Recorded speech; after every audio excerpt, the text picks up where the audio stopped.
Welcome to the Garage USA. Thanks for tuning in. I'm back. I took a little break. I had a few things that I was taking care of. I was finishing up a book that I was writing. But now I have time to once again focus on my hobby of restoring die-cast cars. So first I would like to give a shout out to the guy that waved me down in traffic a couple of weeks ago. Sometimes I forget that I have a bumper sticker on the back of the car advertising my YouTube channel. So that was pretty cool that he recognized that. And second, I hope everyone had a wonderful Easter weekend. And so without further ado, let's get started.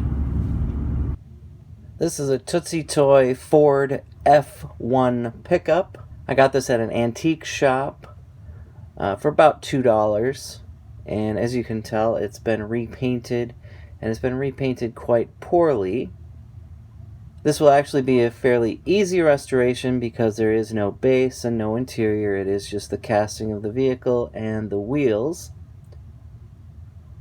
To give you a little history on Tootsietoy, they were started in the 1890s. There are actually two companies, the Doust brothers and the Scher brothers.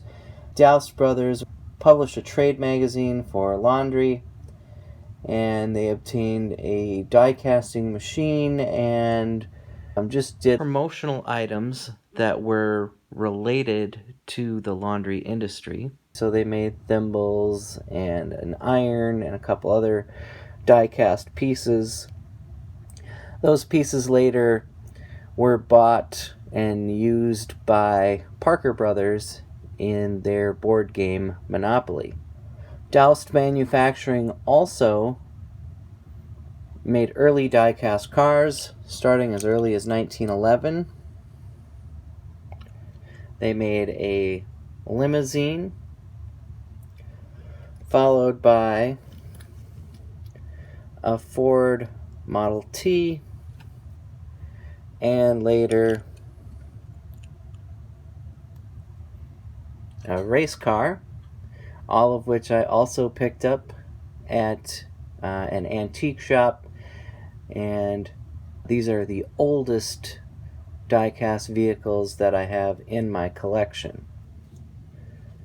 And so there is nothing to disassemble on this vehicle. I am going to leave the wheels on it while I restore it, since they are mounted internally, and I don't want to bend the metal to get these out. So what I'm going to do is I'm going to use the chemical stripper on the exterior, and then underneath I'm just going to end up soaking this in brake fluid, and that should free up the paint or loosen the paint up enough where I can use a brush to get the rest of this off, and then I'll tape it up and repaint it. It's ready for the stripper. So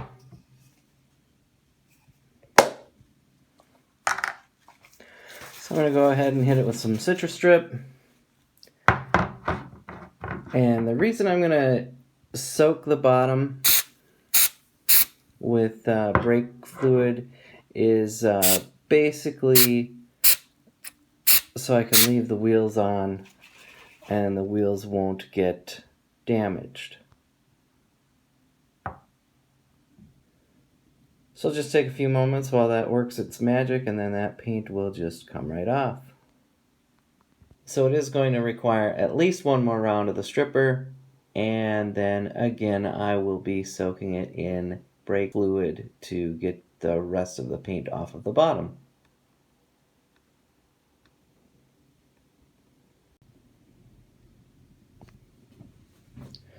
So this actually had about 4 or 5 layers of paint on it, different colors.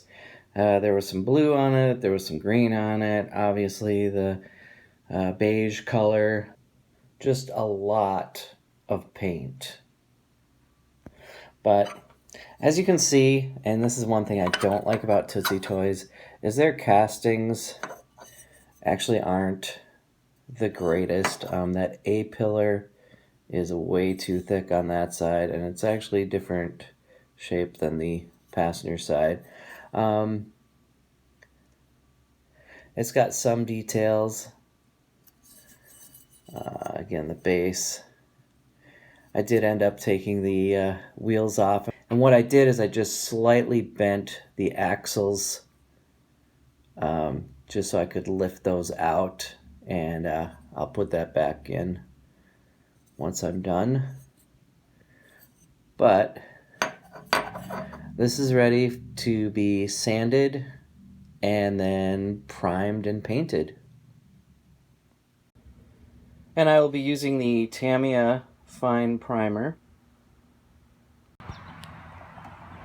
It is absolutely gorgeous out here today, and I'm going to be painting this bug yellow.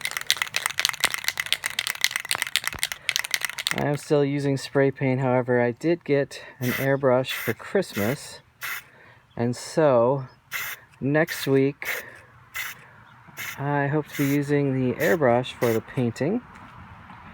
But I'm going to go ahead and throw a couple of coats of paint on here, and I'll do some detail work on it, and then this will be ready to be put back together.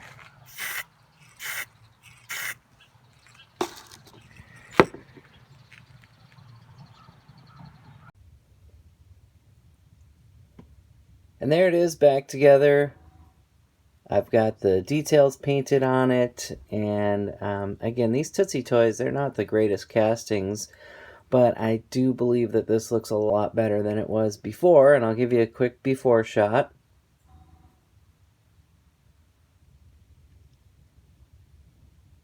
And what it looks like now. And I think that that yellow actually really turned out good on this. So let me know what you think in the comments below. I'd like to thank you for watching this series of videos. If you enjoyed the video that you just watched, go ahead and click like and subscribe. If you have any questions or would like to contact me directly, send me an email at thegaraageusa@gmail.com. And as always, thank you for watching.